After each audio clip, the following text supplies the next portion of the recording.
So I'm recording this on Friday morning, and Mercury just stationed direct, and oh my god, does everything feel so much like easier and much more clear. Like I haven't felt like a Mercury station direct like this in a long time. The reason I'm opening with this is I think that's really exciting because this week has a lot of forward momentum. Now that we don't have Venus retrograde anymore, now that Mercury is now direct going into this next week. It's been a while since we haven't had a lot of retrograde planets. I mean, Venus has been retrograde since like the middle of December. So, I mean, when you really now that Mars is also in Capricorn too, energizing all of this stuff, I really think this week really just has this forward movement feeling to it. That comes with some ups and downs that we're going to be talking about. But let's just quickly go over the highlights. I just want to mention Mars trining Uranus. That's a pretty much the biggest highlight that we really got going on this week as far as like planetary transits. I think the Mars trining Uranus is exciting. I don't typically really look at like a trine to Uranus. How much is that really helpful versus Mars is in Capricorn trining Uranus? That's going to be really beneficial. We have Mercury conjoining Pluto for the third and final time this week. I mean, I have a lot to say about that, so I'm going to save my breath for when we talk about that.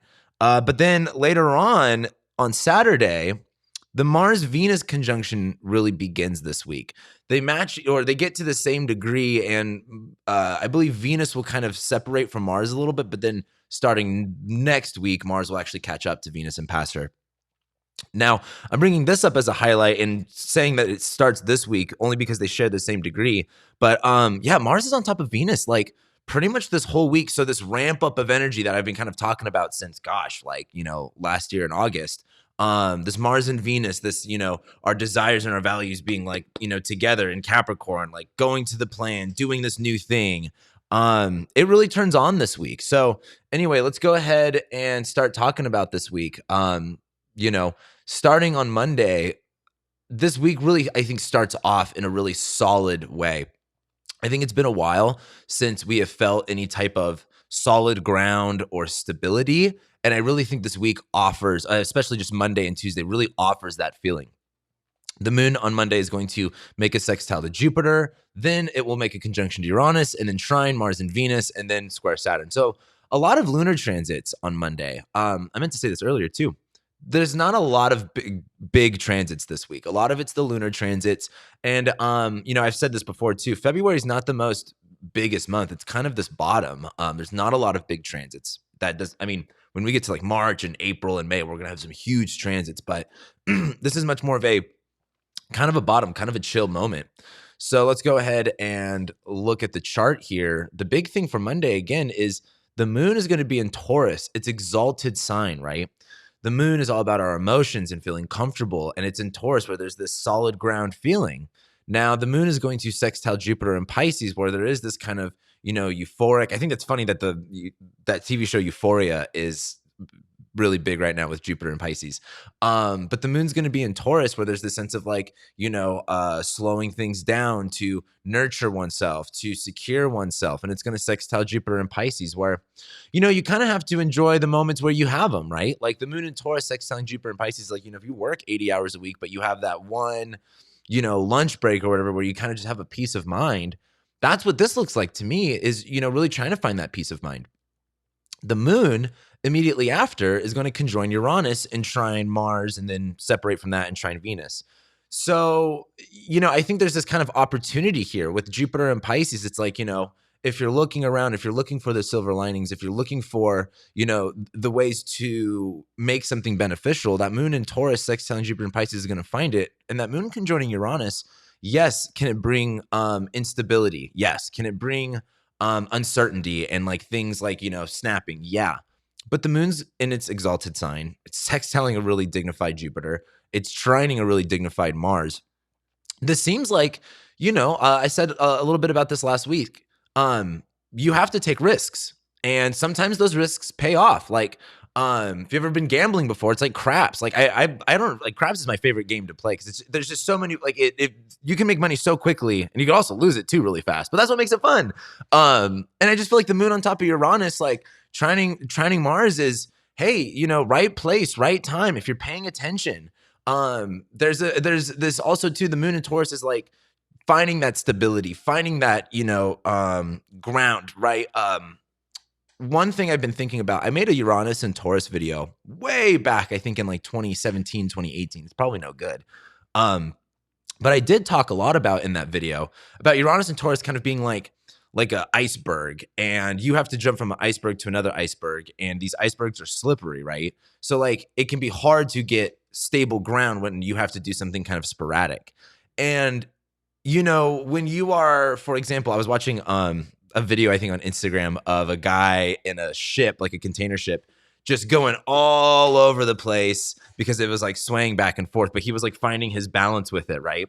That's what a lot of this looks like to me, is like, if you are trying to fight against, the back and forthness, you're going to get unbalanced, versus if you kind of find that, I think this is a big thing in like fighting, same thing with like dirt bike riding. You want to have your center of gravity, really centered. It's going to create more stability. It's going to give you better momentum. And that's just what I think this is. But I think the moon conjoining Uranus is like randomly, kind of sporadically, like getting that center of balance, getting your center of gravity really low and centered, and finding that stability. It's kind of like, when you kind of see like a street bike racer make those really sharp turns, right? They have to, I mean, I don't really look at that as like a moon conjoining Uranus thing. I look at this much more of like a momentum, finding your center of gravity. But that's just what this looks like to me. Moon conjoining Uranus, finding an inventive way to secure that. And Mars, it's trining Mars in Capricorn. Mars is also going to trine Uranus here on Tuesday. But on Monday, this is kind of like, again, getting that feeling, maybe even for the first time. Now that Mercury's direct, now that Venus is direct, it's kind of like, okay, I know where things are going now, rather than kind of like feeling unbalanced. I feel like I know how to ride the waves. I feel like I know how to find my center of balance. So I really like this on Monday. I think this is, again, with Mercury being retrograde on top. Well, the other thing I would say too is, I think a lot of this is the storm is done, right? We had the Mercury retrograde, we had the Venus retrograde, but then there's a moment within a storm, right, where you kind of like, well, for example, if you people that like kind of lose everything, there's like you have to wait for the storm to get done first, and then you kind of realize what's there, what's not there. And then there's the whole cleanup part of it and the whole new construction part of it. And I think a lot of this moment right here is like the storm's over, and this is much more about like, okay, what are we building? What are we creating now? Mercury's on top of Pluto still, like it's still, very real, very, very new, but this is like a reconstruction process, right? Pluto shows us what's corrupt, and we've had Mercury retrograde over Pluto, Venus retrograde over Pluto. Our ideas of, fear and power and, and how that influences us is completely changed. And, it's kind of like Pluto, it's just Pluto and Capricorn. Well, I feel like when you have so many transits over Pluto, when you normalize fear, how scary can anything be, right? Like when you just have constant Mercury and Venus over Pluto, over Pluto, over Pluto, it's just like, how scary is it the 10th time? Like that's the way I'm looking at Mercury on top of Pluto right now. Maybe in December when Mercury was on top of Pluto, Venus, there's a lot more anxiety, a lot more stress, versus now it's like, this is like our third or fourth time with this shit. We're going to come back to this again anyway. So it's not, I don't want to say it's not that big of a deal, but I think a lot of this is just kind of like the reality is set in. It's not that scary anymore. But it's much more about like, let's find that center of gravity. I think is really the best way to look at it. That brings us to Tuesday, and that's when we have the Mars-Uranus trine. I think that's, again, the highlight of this week. Then the moon is going to conjoin the North Node and trine Mercury and Pluto right before it goes void for like 5 minutes. Now, this is going to be the first moon North Node conjunction that we have in Taurus, which in my opinion is really exciting. Let's kind of go over it here. Again, Mars trining Uranus. Mars in Capricorn is, I'm trying to remember where I heard this from, but when you're on like the leading edge of innovation, or when you are trying to find where to increase efficiency, when you are trying to optimize for example, you might have a business plan that works, but then how do you optimize that? How do you make it a little bit better? And it's all about those little tiny tweaks and those little tiny adjustments. Like, for example, something I think about this all the time because it's just such a funny thing. But and I don't know, actually, I don't know if this is still true anymore. but I've heard this a bajillion times. And even if it's not true, I think it's still a good testament to this. But the UPS drivers don't ever make, I think it's left turns. They only make right turns, I think, because it saves gas, or maybe it's vice versa. I forgot what it is. But the idea is to save gas and to save time. They only make like right turns or something like that. That's a very inventive way to increase efficiency and productivity, right? Something I think a lot about is, work smarter versus working harder. And I think it's really frustrating when people like hear that and they go like, well, I work like oftentimes it like working smarter like requires you to work harder. Like you have to learn, you have to question, you have to have creativity, you have to look at things in a bigger picture. And I really think when you're applying maximum effort into something and you're not getting that reward out of it, there's a time to be inventive. There's a time to see how to make things easier. Things don't have to necessarily be difficult or hard, right? Like, for example, there's still people that take checks at their, like, you'll go to a mom and pop place and they still like accept, checks or whatever, or they're mostly primarily cash. And it's like, maybe that works for them. But then there's other people that make it a little bit easier that have like a lot of the tap to pay stuff. And it's much more simple. What I'm trying to get to here is with Mars and Capricorn trining Uranus and Taurus, this is finding an inventive way to increase productivity. And I know this sounds like super like, mundane and boring, but like, Mars and Capricorn, like if you're not feeling the energy, if you're not feeling like you're doing something new and you've got like, this is a lot of momentum here. And I think Mars trining Uranus is like when you've got that momentum, when you've got that leading edge, it's like, well, for example, I've been getting back into motocross racing lately. I used to, love it when I grew up. Haven't watched it that much, but in motocross racing, what's so fun about it is you can have two people battling it out, and then like someone can jump and just something random happens to them, and it just changes the complete picture. Well, I mean, that's just racing in general, right? You can have it's like NASCAR. NASCAR's really boring until it isn't. And that's why I look at a lot of this Mars and Capricorn trining Uranus and Taurus. The mundane and the boring and the work is, really boring until it isn't, until something can pop off or change. And I think this is a really positive pop off. I think this is especially on this personal level, right?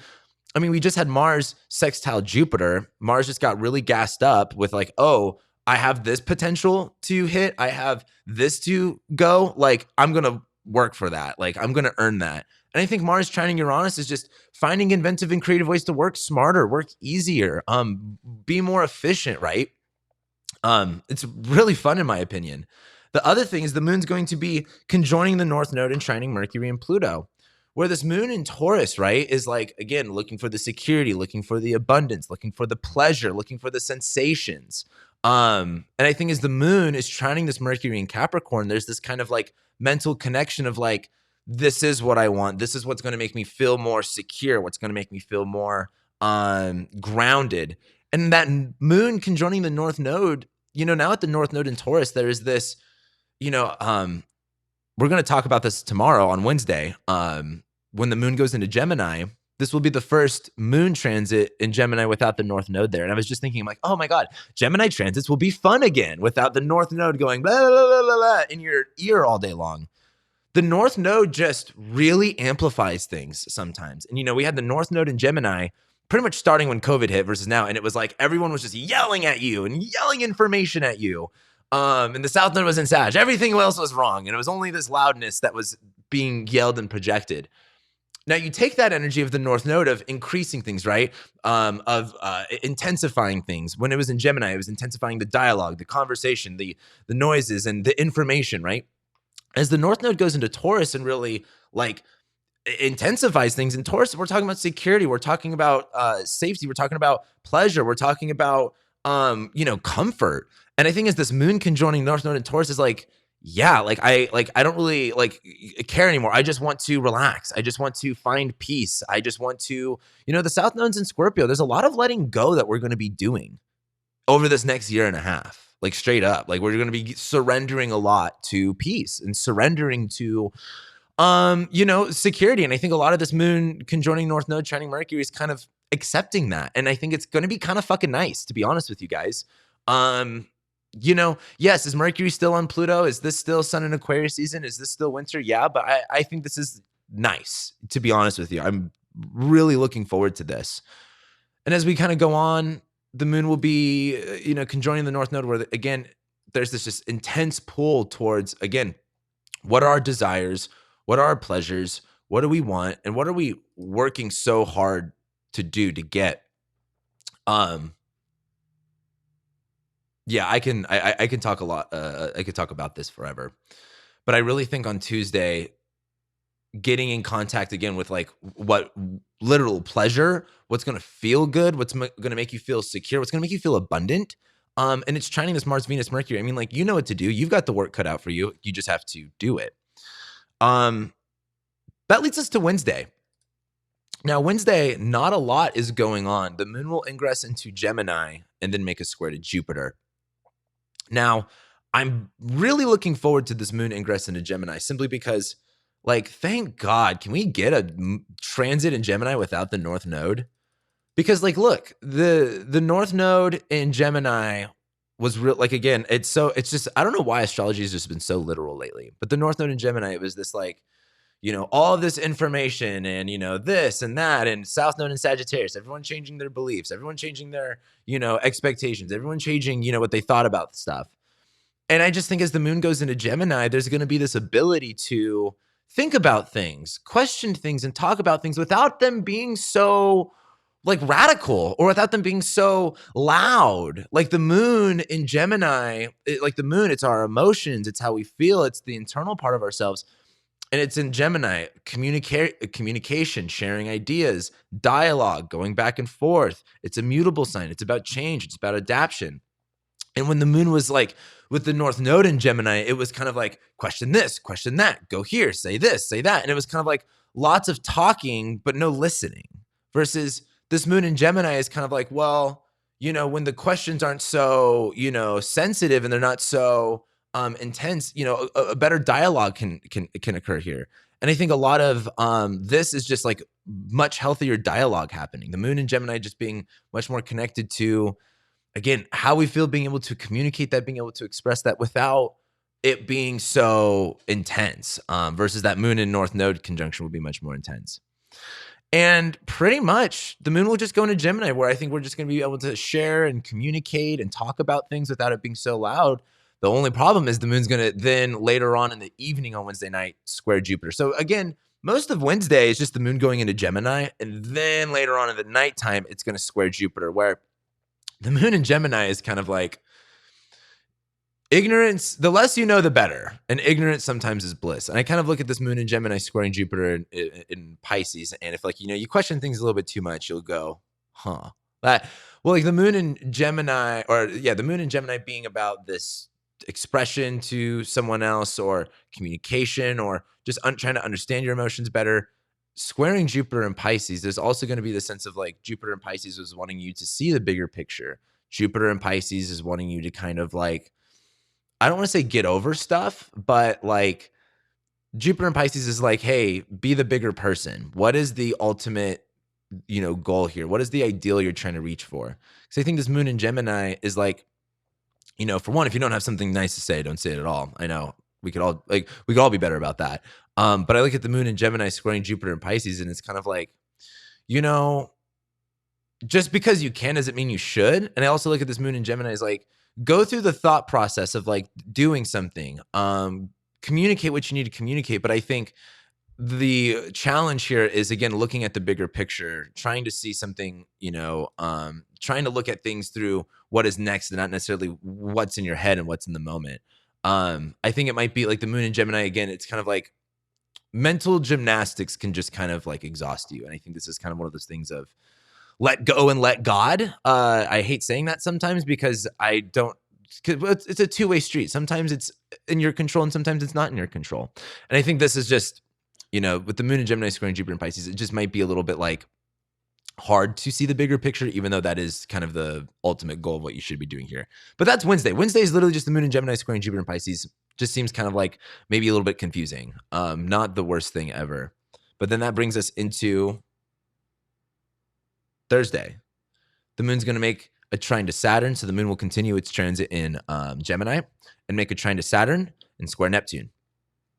Again, I really like this moon in Gemini transit now that the North Node is in here, now that things are a little bit easier. And as this moon's in Gemini, starting to trine Saturn in Aquarius, it's like, I think this is going to allow conversations to open up a lot more. And I think this will make, the idea of sharing ideas, communicating with other people, especially the Saturn and Aquarius thing where we're focused on, networks, communities, groups of people. I think the hard part, though, is the moon in Gemini is going to be squaring Neptune and Pisces. You're not always going to have all of the answers, right? I think as the moon trines Saturn, this is kind of like constructive dialogue, constructive understanding, without it being so like loud and intense.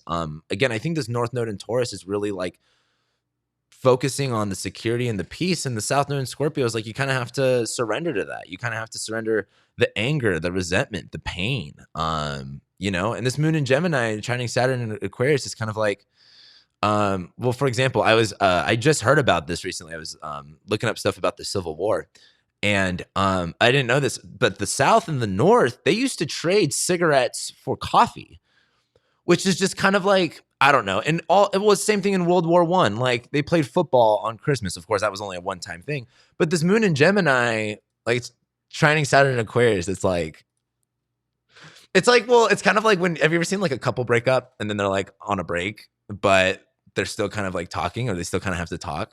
That's kind of like what a lot of this is, in my opinion. Moon in Gemini, it's like Saturn Aquarius. It's like, yes, things are really divided, and yes, things are really intense, but we still have to talk. There has to be some type of communication, right? But I think it's good. It's constructive. I think the North Node in Gemini is just so fucking loud. Versus this is a toned out conversation. But the moon will square Neptune, where again,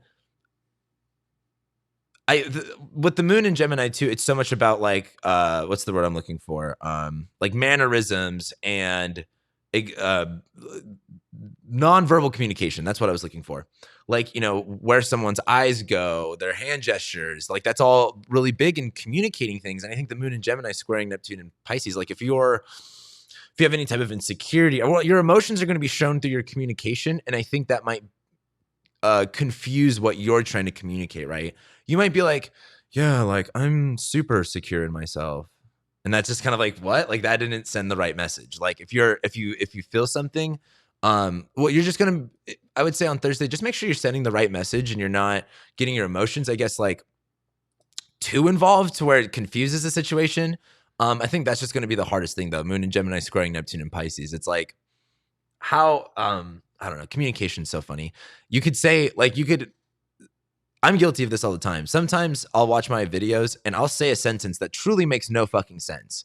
Like it doesn't like grammatically or anyway, it doesn't make sense. But then, it just works. Like I still communicated what I needed to communicate though. Moon in Gemini squaring Neptune and Pisces. I think you'll be able to communicate it, but it may not be the way that you're expecting it to be, the way that you might want it to look. And that's Thursday. Again, this moon in Gemini transit's just going to be really interesting now that the North Node's not there. And it's trining to Saturn Aquarius. There's a lot of constructive energy to it. But that brings us to Friday.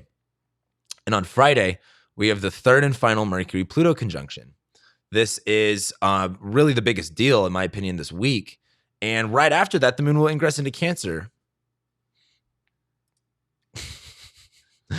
Look, Mercury conjuncting Pluto. Like how, again, it's hard to be scared of something the fifth or sixth fucking time you've seen it, right?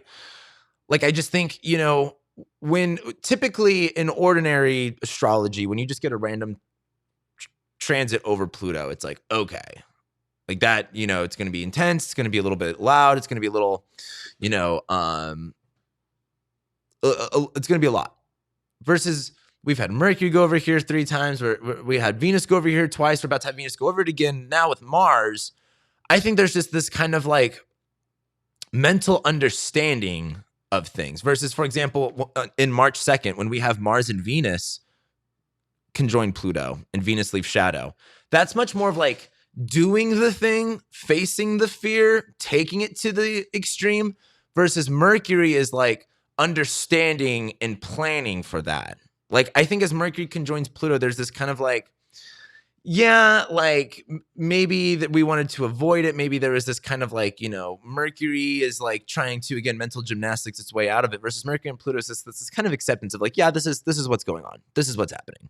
This is what happened. And I think Mercury conjoining Pluto too is just knowing what is I think not only like corrupt and bad, but also knowing what you fear, why you fear it, and also, in my opinion, shifting the attitude towards it.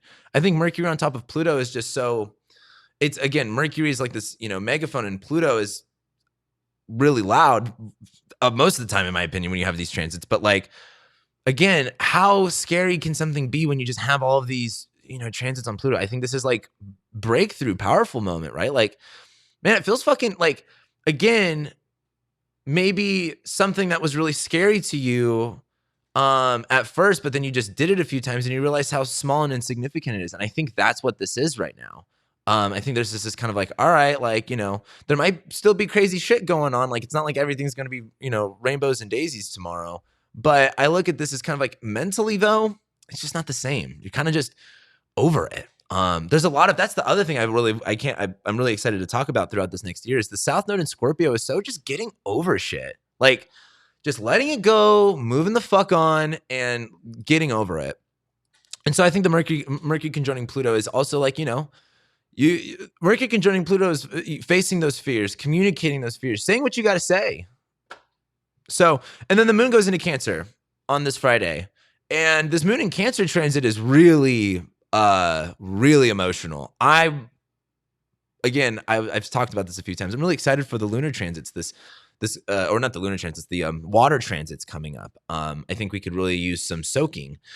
But I think as the moon goes into Cancer, there's this really big focus again on sensitivity, on our needs, on protection, on defensiveness, and I think feeling those things. Right, we're also getting ready for the full moon, so the light is increasing here. And I think as the moon's in Cancer, there is this kind of like really big look at like, well, again, we talked about this with the full moon in Cancer, and it was like the Venus was still retrograde, right? Mercury had just stationed retrograde, and there was this like, fuck, we need to do this. This is what I got to do to take care of myself. Versus, the first time might be challenging. The second time, though, it's not. It's fun, and I think this moon going into Cancer is kind of like, I think, exciting. The moon's going to go into Cancer, where again we're much more connected to how we feel and our sensitivities.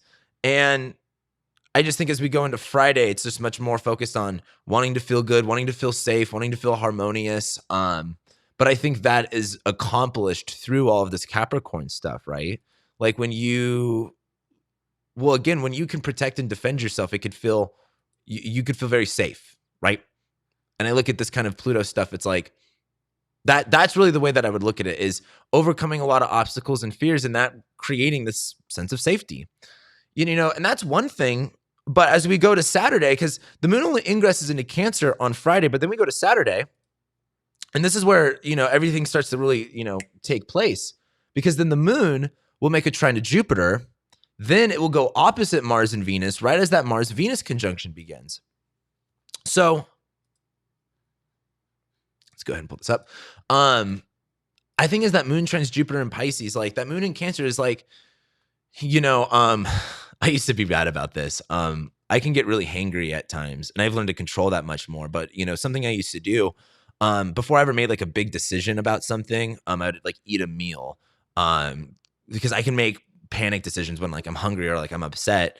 And it's so funny how you can be really upset about stuff and how food and just kind of like that grounding, that nourishment feeling can kind of just like make all the problems go away, right? Like, well, for example, it's like even when you're sick, like even just like if you're like sick and you still have to like work and you still got to do your shit, like it's miserable versus like when you're sick and you can just relax, like, and you can just take some time off to like nurture yourself. Like it feels really good. That can make all of the difference of just kind of like taking time to take care of yourself. And I look at this moon in Cancer, trining Jupiter in Pisces, and this ability to be nurtured, be comfortable, gives us this sense of hope, gives us this sense of what is next for us, what we're increasing into. Now, the thing is, though, is the moon in Cancer is going to go opposite Mars in Capricorn and Venus in Capricorn, as they're pretty much like getting right next to each other. With Mars and Venus in Capricorn, I haven't really talked about this yet, and I'm going to keep talking about this for a while here, for really like the next month. But Mars, like, now that Venus is direct and she's moving forward, and she's moving forward pretty quickly at this point, Venus is in Capricorn is like, we're enjoying the work, we're enjoying the process. And I think Mars is just heating up everything. Like, something I was thinking about earlier is like, this is bad, but Mars and Venus in Capricorn is like a work flirt. Like, I'm sure, of course you're not supposed to do that, but like, and we've all like flirted with someone that you work with. Like, it's just a part of it. You spend so much time with people. And what's fun about it is there's like sometimes the boundaries and the rules make it fun. That's what makes it fun. Like it's kind of like, again, it's very, Mars and Venus is very flirtatious when they're together. Mars and Venus, our values and our desires and our actions are in alignment, right? For better or for worse. And I think as Mars is in Capricorn and Venus is in Capricorn, the sense of like, again, the structure, the boundaries, the rules, it creates a fun environment, right? When you kind of have like a system, right? Well, it's why it's saying, it's like sometimes the when you can't do something, it almost makes it more fun. And I look at this moon in Cancer going opposite Mars and Venus in Capricorn, and maybe like this, maybe again, doing things according to this plan, having the structure, maybe this is what you needed and you just didn't know, right? I look at this moon in Cancer opposite Mars and Venus in Capricorn. It's like, God, the other day, like I've been talking about, I've really gone on a big health journey over this last year. And most of this last year was really about diet. But personally, I've usually been active my whole life, either riding dirt bikes or motocross, drumming, hiking. But I've really become sedentary pretty much over this pandemic and, working from home and doing this job. And I never used to like work out intentionally. I've always just lived a pretty active life until just recently. But I started just like really working out. And the other day it was just like, I was really upset. I was really angry.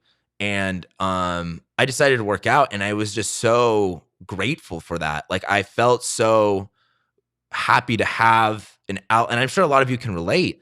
I was able, it was so nice, and it felt so good to like handle anger and emotions in a healthy way. And I felt it in my body, and I felt like I had, like, it just felt good. And I didn't know that's what I needed. And it was hard. Like, me being consistent in working out is a very big challenge for me. I'm very lazy. I love to like not do anything. I love to just hang out. And I'm not usually that type of person that's very like, gotta work out, gotta always kill it, and shit like that. But I look at this moon in Cancer opposite this Mars and Venus, and I think there is this sense of like, hey, what do you know that you need? And it's going to require a lot of work. It's going to require that discipline and that plan. But like, if you stick to the plan, if you trust that, you're going to get your results. It's like I said in that delineation episode, the compound effect. If you just take things one step at a time, you're going to get there. And I think this is when you're going to start seeing a lot more of the results. Again, Mars, this is moon. Yes. Is it moon in Cancer opposite Mars in Capricorn? Is it going to be this kind of like moon in Cancer is like, this is what you might feel, and Mars in Capricorn is like, well, you might feel that way, but this is what we're going to do. Right. But I feel like as the moon's trining Jupiter, that's fine. Like the moon's like, okay, like, sure, this is maybe a little bit uncomfortable, or again, the moon in Cancer opposite Mars in Capricorn. Moon in Cancer doesn't really do well with confrontation. Maybe I don't think the moon does well with confrontation, but opposite Mars in Capricorn, there's this kind of like, I think again, confronting the effort and the reward, in my opinion. So it just looks really nice. I really like Saturday, and again, Mars is on top of Venus. There's this flirty, like fun energy when it comes to this Capricorn stuff. Like there's much more of a rhythm in your step. There's much more, and again, it depends on where Capricorn's at in your chart. I mean, like if this is in your 8th house, it's kind of like, okay, like the money stuff and the 8th house stuff of other people's stuff, like that's starting to move forward and you're taking care of that. But let's say this is in your, let's say this is in your 11th house. Like I think this is really having fun with people, or, at least getting your needs met with a certain friend group. Cause I know that would mean you're a Pisces rising, and you haven't been too friendly, but this is maybe, I just look at Mars and Venus in Capricorn, or maybe, for example, you're a Pisces rising and you don't hang out that much with people, but this is like that one time you maybe go and see a friend, and, it's like, it fills up your love tank. It's what you need. I just look at this as, sticking to the plan, sticking to, what you've set out for yourself, remaining that way, right? Remaining committed to it, remaining disciplined in it, I think will, get you where you need to go. And I just think this moon in Cancer is, you're going to have to check in. Like, I think it's going to be easy. I don't want to say it's going to be easy to like give up or quit, but it's going to be one of those days where you're sensitive I think it's gonna be one of those days where you're really feeling it and you have to remain focused. And this is just building up to the full moon, right? I think that's the other thing with this. We're all leading up to this full moon in Leo, which is very about like you, yourself, your pride, your passion, all of that stuff. But then that brings us to Sunday. There we go. And really the only thing on Sunday is the moon's going to trine Neptune all day as it goes opposite Mercury in Capricorn, right before Mercury actually ingresses, and that's how we get into next week. Now, as that moon's in Cancer going opposite Mercury in Capricorn, opposite this Pluto in Capricorn too, again, I think a lot, like there's just so much slow movement around this Pluto stuff. It's a real grinding, like there's no looking, if like you're watching a scary movie, there's no like looking away right now, really. This is really kind of like, looking at things straight in the eyes. And I think as the moon is opposite Mercury here, literally as Mercury, right before Mercury ingresses, this is that kind of like click of like, okay, I know what I need. I gotta have to get over it, or over whatever fears or over things that you feel like are stopping you. And I feel like the moon opposite Mercury here, like Mercury in Capricorn again too, is just like stick to the plan. You've got it all set out. We've had this whole Mercury retrograde. This is not your first time going over this area. This isn't even your second time going over this area. This is your third time going over this area. You have a better understanding of this area now. You have a little bit more, context to deal with. And now you just have to do the work. Like, again, the work's laid out for us. Like, this isn't new stuff. This is all stuff we've been going over, right? It's just changed a few different times. So, and also at this time too, Mars, I mean, look at Mars and Venus are pretty much exactly together. I think there's this kind of, again, staying committed, sticking to things, doing your thing. It's all going to work out. And that leads us to next week, where next week we have Mercury ingressing into Aquarius again, the full moon in Leo. I'm loving this full moon in Leo. This is going to be an exciting one. Mars will actually pass Venus. So they're going to be conjoining each other for like over a month exactly, but they're going to kind of go like this for a little bit. And so we're going to track those. Mars will pass Venus. And then we start Pisces season next week, guys. It's already almost Pisces season. We're already getting ready for a really awesome spring and summer, a very loud and crazy spring and summer, to be honest with you. That's why I said February is really just this bottom point, and it's just about getting through things one step at a time. To kind of close, I guess, here with my final thoughts. Again, this is that bottom week. This is just kind of, dealing, again, but this is where the breakthroughs really lead, right? The breakthroughs don't come in those, I guess, intense moments of everything's on the line, but it really comes in, I think, the commitment to the long term of like, seeing the benefits of everything. And well, and I just kind of look at this as like, to go back to this chart, gosh, by this point, how many, like we have so many transits to this Pluto stuff, and we're going to be building up to Mars and Venus conjoining Pluto, which is super, like, now that's breakthrough stuff. That's totally going to, I don't say this word a lot, but that is transformational in my opinion. But I think this week is where it starts clicking and you start going, yep, like we are on this path. We are going this way. That momentum is building up. And I think you find it starting on Monday and Tuesday. It's very inventive. It's very random. And then all of a sudden, things are going to work out a little bit better. There's a little bit of confusion with everything, but like, ultimately, then we start, again, this week is just kind of like momentum building up.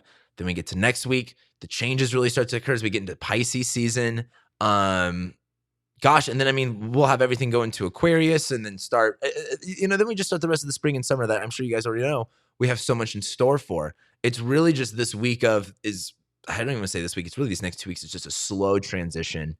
It's kind of like, there's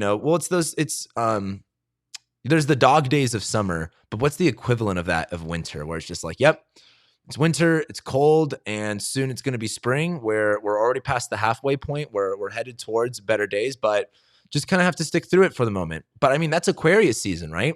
Where we're here, it's cold, it's winter, it's always darkest before the dawn, right? And I think, again, a big part of this week is now that everything's direct, there's just so much of getting over shit. So anyway, that's what I've got for you guys this week. I think we're so close to getting all this Capricorn stuff done. Then once we go into the Aquarius stuff, that will be a whole new thing. But I think this is really exciting. Again, I'm recording this when Mercury station's direct, and I hope, on Friday you felt good and it started a good weekend. But I just think Mercury station direct is really refreshing. And and going into this week with now Venus direct, with Mars and Mercury stationing direct, and this all this forward movement, you know, it just seems nice. You know what I mean? Out of all of the instability and all of the craziness, it just this week, it doesn't seem like it's not anything crazy or amazing or spectacular, but it's enough consistency, in my opinion, to make things really nice. So I guess that's a positive message. I think that's what I'll leave you guys off with. So anyway, I love and appreciate every single one of you guys. Thank you so much for being here, liking, sharing, commenting, and subscribing. Let me know what days you're looking forward to the most. I really want to know what's going on in your guys' life. Also, too, what has changed? Let me know in the comments. Since Venus is retrograded and Mercury is retrograded, what has changed for you guys? Because I'm still reading all the comments, and I know a lot has really gone on for you, but like, can you feel that yet? Like, have you seen how much the shift has occurred? And if you have, like, let me know what's going on for you. I'd love to read about it. So with that being said, I love and appreciate you guys, and I'll be seeing you next week.